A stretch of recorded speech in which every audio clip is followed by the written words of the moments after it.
Hello, friends. It's Rachel here, Rachel Smith. If you have not been on a live with me or you're not familiar with who I am, my name is Rachel Smith, and I love to come on here and talk about just strengthening your mind and your heart in the Word and in God, growing in relationship with Jesus. So if you want to do that and you want to go deeper in your relationship with God, I am so glad you're here. And if you just want to watch and be an onlooker, I'm glad you're here too. May the Lord touch us all through His Word as we do this. Okay, so we're going to talk about 5 tips to gaining confidence. I don't know one person that doesn't want to be confident. If you are a human with a mind and a heart and emotions, then you probably have felt this way before, and you are wanting to learn how to have confidence more often than not. And that's me too.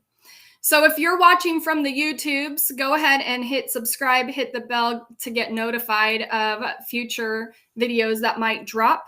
And let's get into it. Okay, so I'm going to tell you a little story first, because I was talking to my sister yesterday about this. And, this is something that I actually think about a lot, and I think it's funny, but I realized today that yesterday's conversation tied into something else I was listening to, which tied in, you make connections like this and you gain understanding and wisdom through that. But when I was a kid, I knew that my mom would probably say no if I asked her to do stuff. Most of the time, her answer was no. So I'm thinking about them watching this, but most of the time, if I went to my mom, the answer was no. She had her reasons, and they were probably really good reasons. As a kid, I don't care what the reasons are. I want a yes. I want to hear yes. So I rarely went to my mom when I really wanted something. My dad, he wouldn't necessarily just drop a yes just to say yes. He wasn't just the yes guy, but he would, if I had all the answers to the questions he would ask, then I would get a yes. So obviously I figured out what are the questions he's going to ask me, and I had an answer for those questions. I figured it out. So whenever I came to my dad with something that I really wanted to do, I always had all the answers to his questions, and therefore there was no reason for him to say no. So I could come confidently to him and ask him and know that he was probably going to say yes. Okay, so I increased the probability of him saying yes. Here is step 1. Know your audience. Okay, this is going to work in any arena of your life. If you actually pay attention to who you're talking to, and pardon me, I had a little gurgle come up. I'm thinking more in relation to, for myself and for believers out there. I'm thinking in relation to talking to God. If you know your audience, if you know who God is, if you know his character, then you're going to be able to approach him with confidence. Okay. You're also going to have confidence when he talks to you, that what he's saying to you is true and right, and he's got your best interest in mind. Okay. So the second thing that I did was I made a plan. Okay. When I make a plan, and and then you're going to want to have courage to present that plan. So first step to gaining confidence is know your audience, know who you're talking to. Okay. Second thing is to actually make a plan. Don't go in without any idea of what you're doing.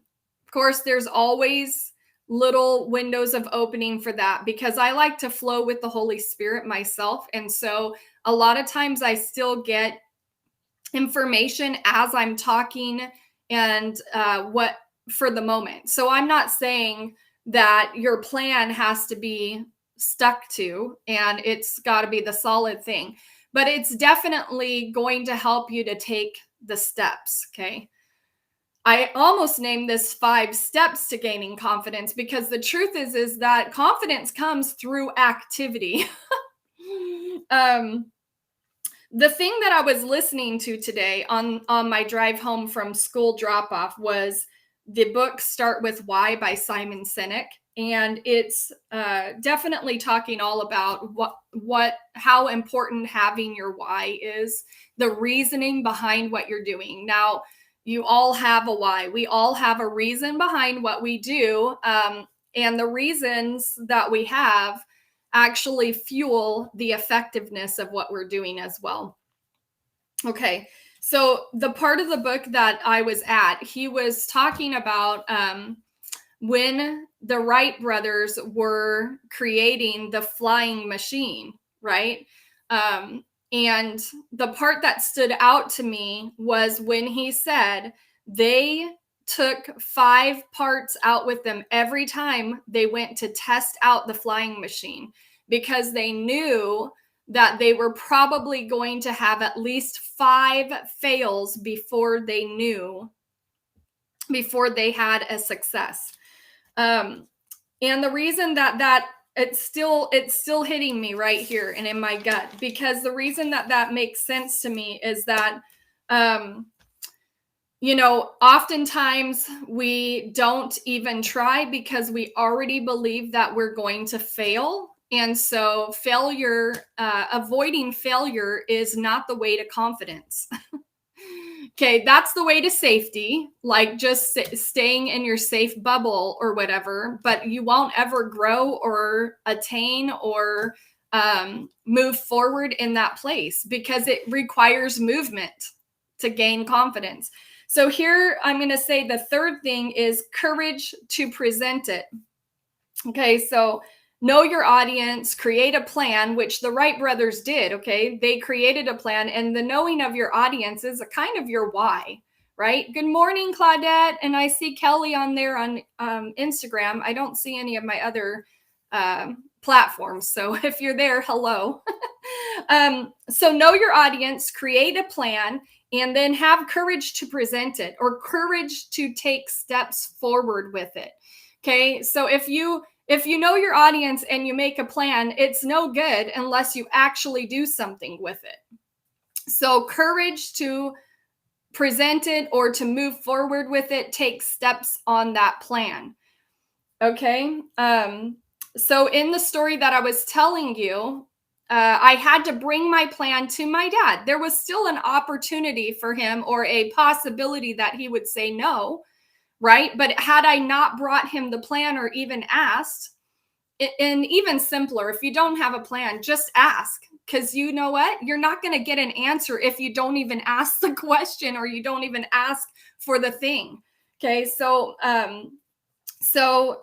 the third thing with courage to present it, it's like courage to step out, to step forward, to do the thing. Okay. The fourth thing that I'm going to say about growing or gaining confidence is that you have to be willing to change. Okay, so this is like, okay, all these 3 steps I went through, and then on the 4th step, it's like that area where there's a possibility that it didn't work. There's a possibility that it was a mistake or a failure. Okay, this is how you set yourself up for success. Teachability. I know, it's kind of crazy. You have to be able to learn from the first 3 steps, and when it didn't work, be able to evaluate that and know what went awry. Okay, the 5th step in gaining confidence, this is gonna really get you. Repetition. Do that all again, over and over again. Don't stop doing it, okay? Don't stop doing it in every arena. And I want to bring this full circle to our relationship with Jesus, because that's what I love to talk about.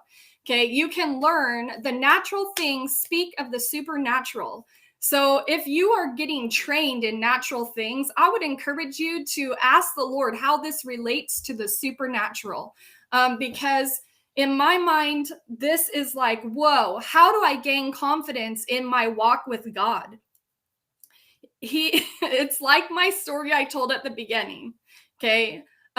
You're gonna have to know him first, know your audience, know who you're talking to, know his character, what he believes, how he feels about you, and how he feels about what's going on. And then you create a plan. Okay. These are all biblical concepts as well. So we can go deeper into that. I might do that in my group on Facebook, and I'll talk about the group at the end. But create a plan and be willing to let it be changed. Okay. So you create a plan with you hold it loosely, because you know who you're coming to with God. Okay. We're talking about God. You know who you're coming to. You made a plan. He wants to work with us, not against us. He's for us, not against us. Okay. I'm going to bring in Psalm 139, because that's a very good psalm to start with, about how God feels about you. Let me tell you too, God has feelings, and they're strong emotions. So I love that about him. Psalm 139 verses 22 and 23 and 24. I better look it up here, because I kind of I don't like to say it. Search me, God, and know my heart. Test me and know my anxious thoughts. See if there is any offensive way in me, and lead me in the way everlasting. Oh yeah, the reason that I wanted to bring that up is because I want to say that lots of times we make judgments on what we're doing, and we don't even invite the one who knows and understands. Okay. So God is the one who's able to really see the heart of man. And that's why it's not a good idea to judge. It's not a good idea to judge yourself. That does not mean don't self-reflect and see where you can do better in things. It also does not mean don't recognize and allow yourself to be honest with yourself when your behavior or your mode of doing things is not the best way to do it. Okay. We need to call sin. We need to call wickedness. We need to call good. Okay. We need to be on the right side of those things. This is why we need confidence as well in our walk with God. Okay. But this is going to help you in all arenas of your life. In the arena of your parenting, in the arena of your marriage, in the arena of, like I said, if you are talking to your dad, maybe you're a young person listening to this and it's like, man, I need some help relating to my parents. Well, this is how you do it. Okay. It's not, I am not talking about manipulation. I'm talking about being teachable, learning how to have relationships and interact and understand where the other person is coming from and what they need from you in order to give you that yes. Okay, so so the reason that I'm talking about Psalm 139 and the last verses of that chapter is because we need to allow God to tell us and trust that he's going to tell us. So confidence to live your life without fear of getting disciplined. Okay, without fear of making a mistake, you can run full force and know that God is going to search your heart. God is going to bring it up if it needs to be brought up. You don't need to make sure that you are perfect and that you are not going to step on any toes. You're not going to make mistakes. It's not going to be messy. All of those things that you're trying to prevent, you don't need to worry about that, because he's trustworthy. So you definitely need to go through the first couple of steps before you can get to this place of knowing that and being willing to change. Okay. If you don't know that he's good, then you're probably not going to listen to him. You're probably not going to trust what he's saying to you. And guess what? He's not one of those people in your life that is going to beat you down, snuff out your light, try to be brighter than you, although he's not going to do that. He's actually going to take measures of discipline and what is the word I'm trying to think of? I made some notes because I get off track a lot because I just have a free-flowing connection mind where I just make so many connections while I'm talking that it's sometimes difficult to stay on task. But he's not going to give you discipline, correction, or redirection in the way that we see it. Okay, it's not the way that man would do it. Okay. Okay, so the do it often and repeat it a lot. I just want to hit on that one more time because this is something that confidence comes through repetition, through actually showing up and feeling how it feels. Okay.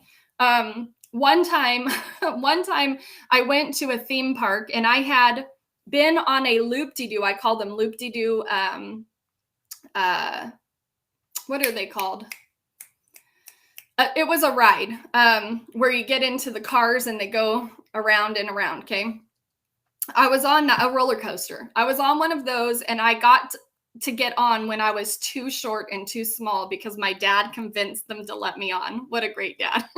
However, I was so small that I moved around in casing a lot. So when we did the loop-de-doos, I literally thought I was going to die. I was screaming so much, holding on for my dear life. And underneath me, there was like red liquid. They had made like a lava. It was called the Demon. Oh, I just find it so funny now. But at that age, that scared the living life out of me. And I just never went on a roller coaster again. I just couldn't do it. So fast forward to my high school years, and I'm at the theme park with high school friends for a high school field trip or whatever fun day. And I'm terrified of these roller coasters. Well, one of my friends, he was very adamant that I needed to go on this one roller coaster that had a loop-de-doo. And I was like, no way, no way. But he kept nagging me. What good friends, right? This stuff that seems like it's like really irritating and annoying and you just want to shut it down and cut it off and get it out. Sometimes it's actually the Lord helping you through something that you wouldn't let him help you through otherwise. Okay, so just kind of have that perspective. Anyway, so he's nagging me and it's so irritating so much that I finally said to him, listen, if I go on the ride one time, then that's it. And you have to stop nagging me about it. And he was like, great, awesome. Well, we went in the line. I was terrified, but I was like, you know what? I'm going to do this so that he will just shut up. And I got on the ride, and what do you know? I had the best time, and I kept going on again and again and again and again. Now, let me just tell you, most of the time, the first step out. So the first time you have the courage to present or to step out is going to probably be the hardest one. But I guarantee that if you do it, it will get easier. And that's called confidence. Okay. Anyways, we're hitting almost 20 minutes. So really quickly, if you want to grow in your understanding of who God is, in your relationship with him, and hearing his voice, we're going to go deep. And you want to know about what it is to be godly, wealthy, and wise, then please join me in my group on Facebook. It is called Godly, Wealthy, and Wise, and it's listed down in the description. If you're on Instagram, it's up in my bio. Okay, guys, have a wonderful day, and I will see you again soon. Bye.